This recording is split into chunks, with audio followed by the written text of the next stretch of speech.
जुले मैं वंगदुस दर्जे लेक्चरर इकोनॉमिक्स। तो मैं आज आप लोगों को पढ़ाने जा रहा हूं method to measure national income. तो नेशनल इनकम को मेजर करने के लिए we have a 3 method, that is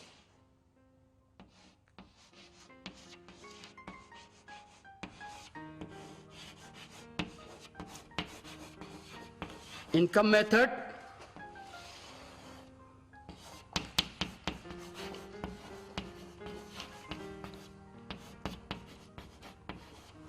expenditure method, and last one is value added method. ये 3 मेथड है जिसके थ्रू हम नेशनल इनकम को एस्टिमेट कर सकते हैं। First, income method. Income method means when we measure national income in term of factor payment is called income method। इसका और भी नाम है, इसको कहा जाता है factor payment method, income distribution method भी कहा जाता है। दूसरा है हमारा expenditure method, when we measure national income in term of final expenditure on good and services. ठीक है, इसको कहा जाता है एक्सपेंडिचर मेथड। इसका और 2 भी नाम है, इसको एक नाम है आउटले मेथड, दूसरा है टोटल एक्सपेंडिचर मेथड। ठीक है, फिर इसके बाद value added method. Value added method when we measure national income in term of value addition by are the producing unit. जितना भी प्रोड्यूसिंग यूनिट, ज्यादातर हमारे पास एक इकोनॉमी में 3 प्रोड्यूसिंग यूनिट होता है, primary sector, secondary sector and tertiary sector. ये तीनों सेक्टर जो वैल्यू एडिशन करता है उसके बेस पे जब नेशनल इनकम को हम एस्टिमेट करता है तो उसको वैल्यू एडिड मेथड कहा जाता है। इसका और भी नाम है, इसको इंडस्ट्रियल ओरिजिन मेथड भी कहा जाता है। ठीक है, तो आप देखिए सबसे पहले हमने देख लिया कि ये 3 मेथड है। अब इसके बाद हम नेशनल इनकम को कैसे मेजर करते हैं।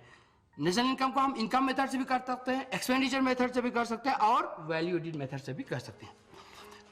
लेकिन सबसे पहले मेजरमेंट करने से पहले कुछ कंसेप्ट होते हैं कि जो नेशनल इनकम को एस्टिमेट करते समय हम यूज करते हैं। ठीक है, तो सबसे पहले मैं आपको उन कंसेप्ट के बारे में थोड़ा थोड़ा बताऊंगा, क्योंकि फिर आपको ये अगर एक कंसेप्ट क्लियर हो जाएंगे तो आपको जो कैलकुलेशन पोर्शन होगा वो बढ़िया से आप कर पाएंगे। सबसे पहले ग्रोस प्रोडक्ट,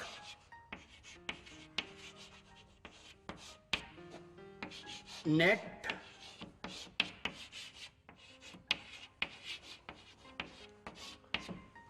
प्रोडक्ट। सबसे पहले हम करेंगे ये 2 कॉन्सेप्ट को एक्सप्लेन करेंगे।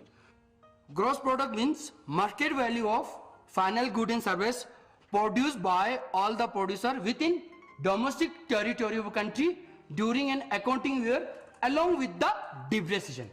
यानी कि ग्रॉस प्रोडक्ट क्या होता है ना, एक साल में एक डोमेस्टिक टेरिटरी में कितना फाइनल गुड प्रोड्यूस किया और इसके साथ साथ वैल्यू ऑफ डिप्रिसिएशन इसमें इंक्लूड होते हैं। अब नेट प्रोडक्ट क्या होता है ना, market value of final good and service produced by all the producer with in domestic territory of a country during an accounting year but it exclude the value of depreciation. अब यहां पे देखते हैं कि दोनों में डिप्रिसिएशन का कुछ मेंशन हो रहा है। तो ये depreciation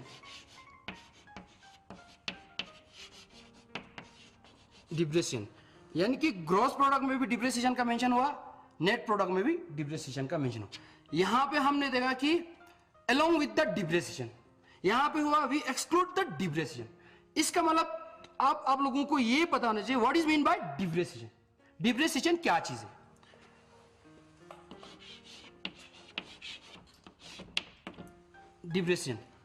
depreciation means loss in the value of fixed asset due to normal wear and tear, accidental damage and change in technology and change in demand pattern.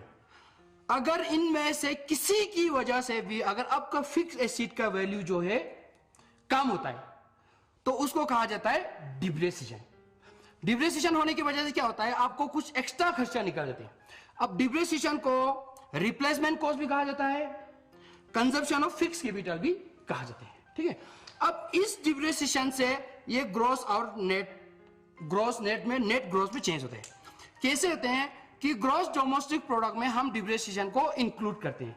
जब भी हम अपने डोमेस्टिक इनकम को बताते हैं तो उस टाइम हमारा डोमेस्टिक इनकम इतना है बोलेंगे, उस टाइम ये होता है कि डोमेस्टिक इनकम में हमारा डिप्रिसिएशन का वैल्यू भी इंक्लूड होता है, जो यानी कि डिप्रिसिएशन की वजह से हमें रिप्लेसमेंट कॉस्ट उठाना पड़ा, उसको डोमेस्टिक प्रोडक्ट में इंक्लूड किया हुआ होते हैं। ठीक है। अब जब नेट पे आते हैं तो हम डिप्रिसिएशन का वैल्यू जो है ना इसमें इंक्लूड नहीं करते हैं। नेट प्रोडक्ट होता है तो उस टाइम हम डिप्रिसिएशन का वैल्यू जो है ना नेशनल इनकम या डोमेस्टिक इनकम में इंक्लूड नहीं करते हैं।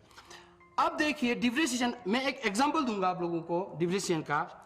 जैसे कि बहुत बड़ा अमाउंट देगा तो आप लोगों को थोड़ा उसको कैलकुलेशन करने में दिक्कत हो जाएंगे। मैं छोटा सा दूंगा। एक कंट्री है, उसका टोटल इनकम जो है ना एक साल का एनुअल इनकम जो है ना 1 लाख है, 1 लाख है। ठीक है। अब कोई पूछता है कि आपके इकोनॉमी का कितना इनकम है, यानी कि ग्रॉस प्रोडक्ट कितना है, तो बोलता है कि 1 लाख। 1 लाख मतलब कि इस 1 लाख में इन्होंने ये ग्रॉस में कहा है तो डिप्रिसिएशन का वैल्यू इसमें इंक्लूड है।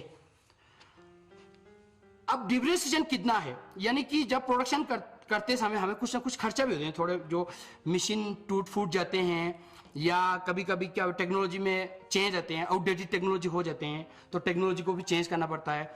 उसी तरह नॉर्मल वियर एंड टियर आ जाते हैं। तो किसी भी वजह से आप जब एक साल मशीन को चलाते हैं, मशीनरी को चलाते हैं या प्लांट को चलाते हैं तो वहां डिप्रिसिएशन आता है, कुछ ना कुछ खर्चे आते हैं। इसमें उस खर्चे को मिला के डोमेस्टिक इनकम में बताया हुआ है। अब हम सोचेंगे कि सपोज करेंगे कि 10% जो है ना डिप्रिसिएशन हुआ है, 10% जो है डिप्रिसिएशन हुआ है। अब ग्रॉस प्रोडक्ट आएंगे तो हम सीधा कहेंगे कि हमारा इनकम 1 लाख है। लेकिन जब नेट कहेंगे, नेट प्रोडक्ट क्या है, नेट प्रोडक्ट क्या है कहेंगे तो हम कहेंगे कि डिप्रिसिएशन यहां पे एक्सक्लूड होता है, तो जो ग्रॉस प्रोडक्ट है उसमें से हम माइनस करेंगे डिप्रिसिएशन को। ठीक है। ग्रॉस प्रोडक्ट कितना था हमारे पास, 1 लाख, 1 लाख। ठीक है। 1 लाख का 10% कितना हुआ, 1 लाख का 10% हुआ 10,000। अब 10,000 माइनस करने के बाद बचता है 90, यानी कि ये 90,000 जो है ना आपका नेट प्रोडक्ट है। तो इसको देखा जाए तो ग्रॉस और नेट पे जब आप देखते हैं तो आपको यह पता चलता है कि ग्रॉस जो है हमें पूरा इकोनॉमी का पिक्चर शो नहीं करते हैं, नेट प्रोडक्ट जो है इकोनॉमी का पिक्चर को शो करते हैं। एक तो ये कॉन्सेप्ट है जो नेशनल इनकम में जब हम नेशनल इनकम को मेजर करते हैं तो उस टाइम यूज होते हैं। जो नेक्स्ट कॉन्सेप्ट जो नेशनल इनकम में बार बार यूज होते हैं वो है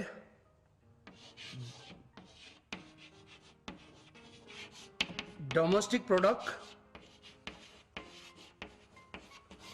एंड नेशनल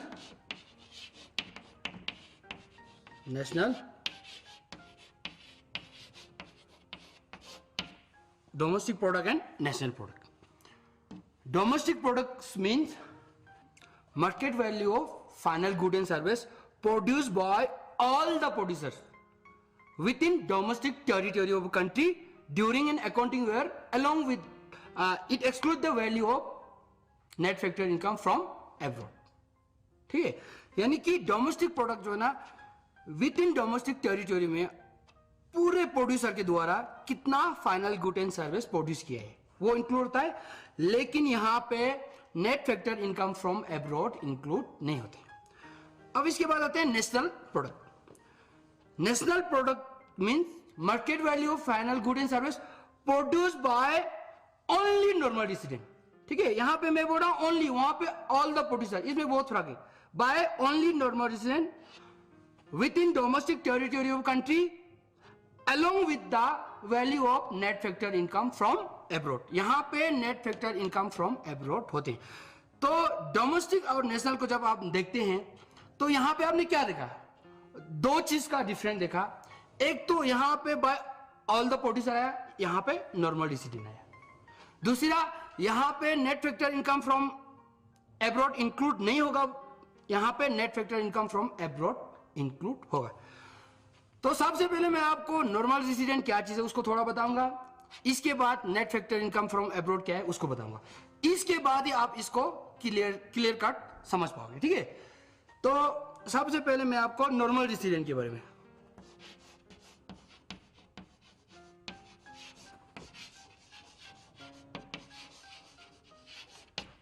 ये normal resident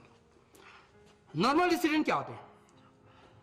normal resident means a person who are normally reside in that country for more than 1 year and his or her center of interest is lies in that country, ठीक है। यानी कि यहां पे क्या चीज आ रहा है, दो चीज आ रहा है।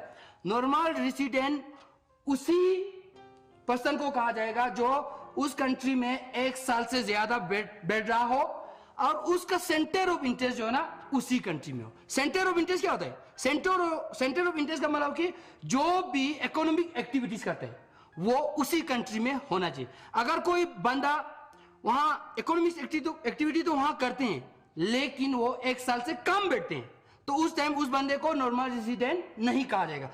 इसलिए नेशनल प्रोडक्ट में नॉर्मल रेसिडेंट का ही प्रोडक्ट इंक्लूड होते हैं, ठीक है। लेकिन डोमेस्टिक प्रोडक्ट में बाय ऑल द प्रोड्यूसर मतलब ऑल द प्रोड्यूसर में नॉर्मल रेसिडेंट भी हो सकता है, नॉन रेसिडेंट भी। इसमें कोई भी हो सकता है, फॉरेनर भी हो सकता है, जो 1 साल से कम भी बैठा हो मगर उन्होंने अपना सेंटर ऑफ इंटरेस्ट इंडिया ही रखा होगा और 1 साल से कम भी बैठा उस टाइम भी वो हमारे डोमेस्टिक इनकम में आ जाएंगे। एक तो ये डिफरेंट होता है डोमेस्टिक और नेशनल में। अब दूसरा क्या होता है? दूसरा होता है कि हमारा ये net factor income from net factor income from abroad, ठीक है। Net factor income from abroad, सबसे पहले तो आपको बताना चाहिए what is mean by net factor income from abroad. Net factor income from abroad का मतलब होता है कि factor income earn by our resident from the rest of the world and factor payment paid to non resident within the country. यानी कि net factor income from abroad क्या है? हमारे नॉर्मल रेसिडेंट को, नॉर्मल रेसिडेंट क्या है? Factor of production, land, labour, capital, entrepreneur, इनको foreign country में काम करने की वजह से कितना इनकम मिला है वो, और बहुत सारे फॉरेनर जो फॉरेन का फैक्टर ऑफ प्रोडक्शन हमारे इंडिया में भी आके काम करते हैं उनको हमने कितना पैसा दिया है। अगर इन दोनों का डिफरेंस निकाल दें तो ये होता है कि net factor income from abroad. अब जैसे कि एग्जांपल हमें, यानी कि फैक्टर इनकम फ्रॉम अब्रॉड में क्या है कि हमें रिसीव हुआ है वहां से 10,000, हमारे फैक्टर ऑफ प्रोडक्शन को वहां से 10,000 मिले, तो हमने उनके फैक्टर ऑफ प्रोडक्शन जो हमने यहां काम किया उनको दिया है, पेमेंट किया है 5,000, ठीक है। तो अब यहां पे देखिए different factor income earn by our resident from the rest of the world and factor payment paid to non resident within the country, इनमें क्या डिफरेंस है? यानी कि net factor income from abroad हमें कितना रिसीव हुआ है? 10,000। हमने उनके नॉन रेसिडेंट को कितना दिया है? 5,000। तो डिफरेंट कितना आया? 5,000।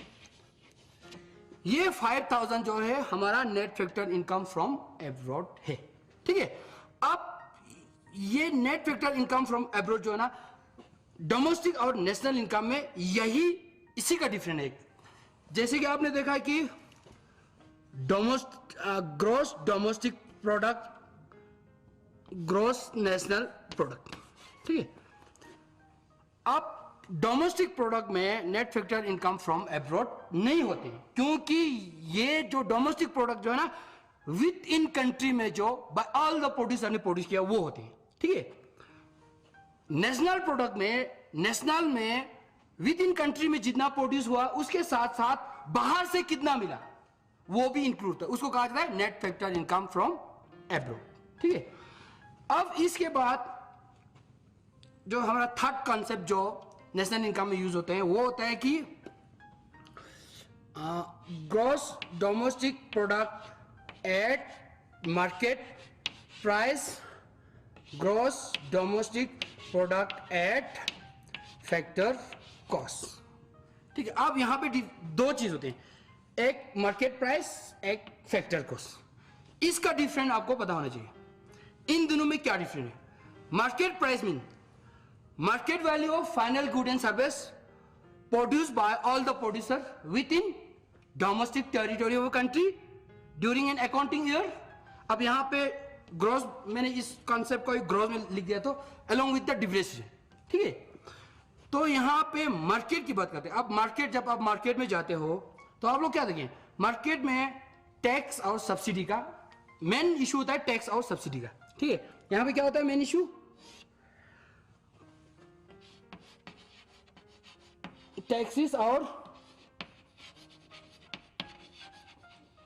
सब्सिडीज का। ठीक है, अब मार्केट में जब भी होता है तो मार्केट का वैल्यू कब अप होगा? सब्सिडी देने से होगा कि टैक्स? अगर टैक्स बढ़ाएंगे तो मार्केट प्राइस अप होगा, तो मार्केट वैल्यू भी बढ़ जाएंगे। ठीक है, अगर सब्सिडी देंगे तो मार्केट प्राइस जो है ना कम हो जाएंगे, तो मार्केट वैल्यू भी जो नेशनल प्रोडक्ट वो है वो कम हो जाएंगे। अब इससे आपको यह पता चलता है कि जब भी हम gross domestic product market price में बात करते हैं, तो इस मार्केट प्राइस की बात करते हैं तो मार्केट प्राइस में हमेशा टैक्स जो है ना, टैक्स जो है प्लस होता है, सब्सिडी जो है मैनेज होता है। ठीक है, सब्सिडी जो है मैनेज। अभी इस टाइम हमारे पास कौन सा टैक्स है? पहले हमारे पास बहुत सारे टैक्स थे, ठीक है ना, central excise duty, custom duty, बहुत सारे टैक्स थे। अभी हमारे पास इस टाइम एक ही टैक्स है, जीएसटी। ठीक है, अभी हमारे पास एक ही टैक्स है, वही जीएसटी जो है ना इनडायरेक्ट टैक्स होता है। वही हम यहाँ पे जो टैक्स की बात कर रहे हैं उसी चीज के बारे में बात कर रहे हैं। ठीक है, सब्सिडी जो है ना, सब्सिडी गवर्नमेंट देता है, तो सब्सिडी का फायदा किसको होते हैं? प्रोड्यूसर को तो होते ही नहीं। सब्सिडी का फायदा होता है कंज्यूमर या हाउस होल्ड को। ठीक है, तो ये सब्सिडी इसलिए मार्केट प्राइस में मैनेज हो रहा है। अब जब हम gross domestic product at factor cost की बात करते हैं तो फैक्टर कॉस्ट, इसका मतलब क्या होता है ना, इसका मतलब होता है कि सम total of factor income earn by normal resident within the domestic territory of country during an accounting year. ठीक है, यानी कि ये फैक्टर कॉस्ट का मतलब कि फैक्टर ऑफ प्रोडक्शन को क्या क्या मिला है। हमारे पास फैक्टर ऑफ प्रोडक्शन चार होते हैं, land, labour, capital and entrepreneur. Land को मिलता है वेज, ठीक है, लैंड को मिलता है रेंट, लेबर को मिलता है वेजेस, ठीक है, फिर कैपिटल को मिलता है इंटरेस्ट, एंटरप्रेन्योर को मिलता है प्रॉफिट। यही sum total of rent, wage, interest, profit is called gross domestic product at factor cost भी कहा जाता है। अब यहां पे टैक्स और सब्सिडी का क्या मेंशन होते हैं? जैसे कि टैक्स देगा तो क्या होगा? टैक्स देने से नुकसान किसको होगा? टैक्स देने से कंज्यूमर को या हाउस होल्ड को नुकसान होगा, इसलिए टैक्स जो है यहां पे मैनेज होगा। टैक्स क्या होगा? मैनेज होगा। ठीक है, सब्सिडी देगा तो क्या फायदा होगा? सब्सिडी सिर्फ हाउस होल्ड को फायदा है। ठीक है ना, जैसे कि आप लोगों ने देखा होगा सिलेंडर पे सब्सिडी मिलता है, तो प्रोड्यूसर को तो नहीं मिलता है, सिर्फ कंज्यूमर को मिलती है। तो यहां पे सब्सिडी जो है क्या होगा? प्लस होगा। ठीक है, तो यही डिफरेंट है। ठीक है ना, नेशनल इनकम को जब हम मार्केट प्राइस में एस्टिमेट करते हैं तो ये आपने याद रखना है कि टैक्स को प्लस होगा, सब्सिडी को माइनस होना है। आप जब फैक्टर कॉस्ट में करेंगे तो आपको ये भी याद रखना है कि यहां पे टैक्स जो है ना माइनस होगा, सब्सिडी जो है प्लस होगा। ठीक है, अब ये टैक्स और सब्सिडी को और एक नाम से भी जाना जाता है, नेट, इसको बोलते हैं कि नेट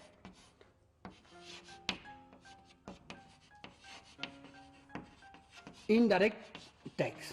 इसको क्या बोलते हैं? नेट इनडायरेक्ट टैक्स बोलते हैं। यानी कि difference between tax, indirect tax and subsidy is called net indirect. यानी कि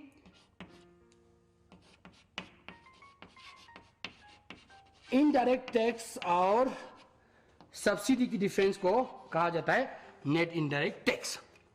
कभी कभी आपको कैलकुलेशन के time tax, indirect tax, subsidy अलग नहीं दिए होते, कभी कभी आपको सीधा नेट इनडायरेक्ट टैक्स। जब नेट इनडायरेक्ट टैक्स दिया होगा तो आप लोगों ने क्या करना है उस टाइम, यहां पे मार्केट में होगा तो प्लस नेट इनडायरेक्ट टैक्स करना है। ठीक है, मार्केट में होगा क्या करना है?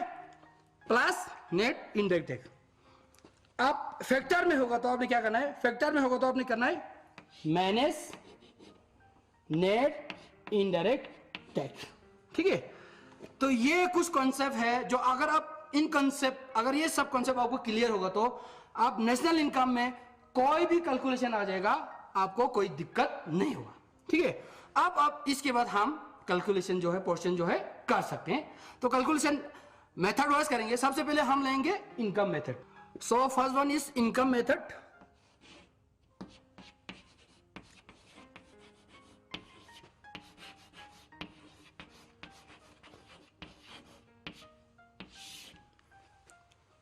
सबसे पहले हम करेंगे इनकम मेथड को। ठीक है, अब इनकम मेथड का मीनिंग तो मैंने आप लोगों को पहले बताया हुआ है। अब इनकम मेथड में कुछ स्टेप्स होते हैं नेशनल इनकम को एस्टिमेट करिए। सबसे पहले फर्स्ट स्टेप होता है कि classification of factor income.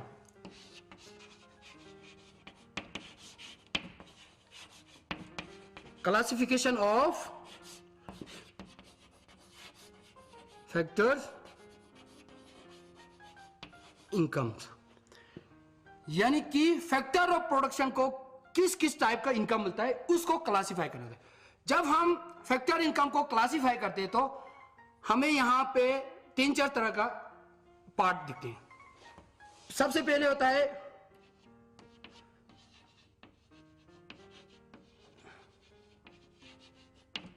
Compensation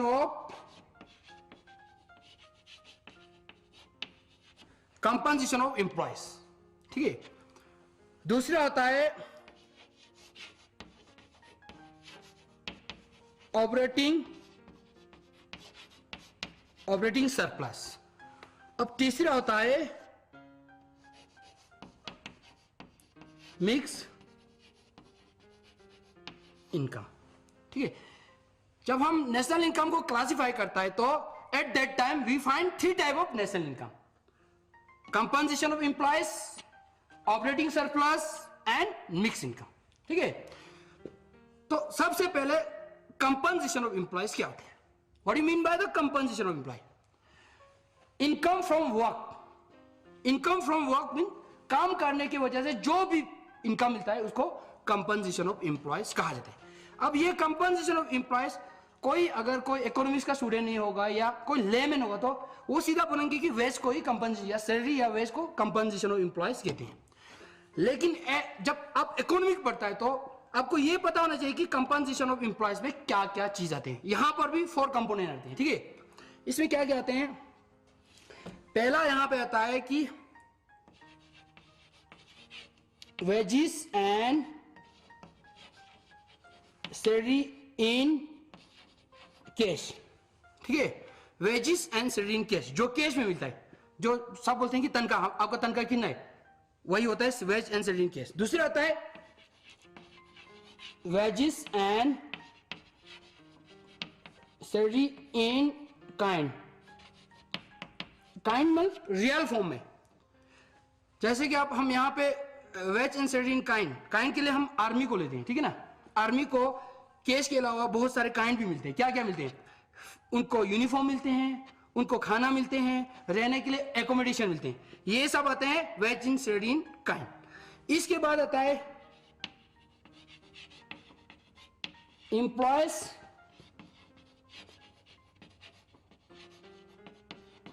contribution to social security. जो भी मुलाजिम होते हैं उन सब को अपने तनख्वाह में से कुछ ही % सोशल सिक्योरिटी स्कीम में जमा करना पड़ता है। क्यों जमा करना है, किस लिए जमा करना पड़ता है? खुदा ना खास्ता कभी हमें कोई कुछ भी एक्सीडेंट हो गया, कुछ ना कुछ नुकसान होते हैं, उस टाइम उस सोशल सिक्योरिटी, जो सोशल सिक्योरिटी कंट्रीब्यूशन है, वहां से उस एम्प्लॉयज को पैसा मिलेगा। ठीक है, अब और एक भी होता है कि ऐसे एम्प्लॉयज क्या मिलते हैं? पेंशन ऑन रिटायरमेंट के टाइम पेंशन भी मिलता है। ये सब जब हम इन सब को प्लस करते हैं, सम टोटल करते हैं, तो तब बनता है कंपनसेशन ऑफ एम्प्लॉयज। अब यहां से आप देखिए, यहां पे कैलकुलेशन में कंपनसेशन ऑफ एम्प्लॉयज भी निकालना है। Find out the compensation of employees. उस टाइम आपको ये सब याद होना चाहिए। अगर आपको ये सब याद होगा तभी आप निकाल पाओगे, नहीं तो नहीं। क्या कहेंगे? सम total of ways in salary in cash, veg in salary kind, employees contribution to the social security scheme and pension on retirement is called compensation of employees.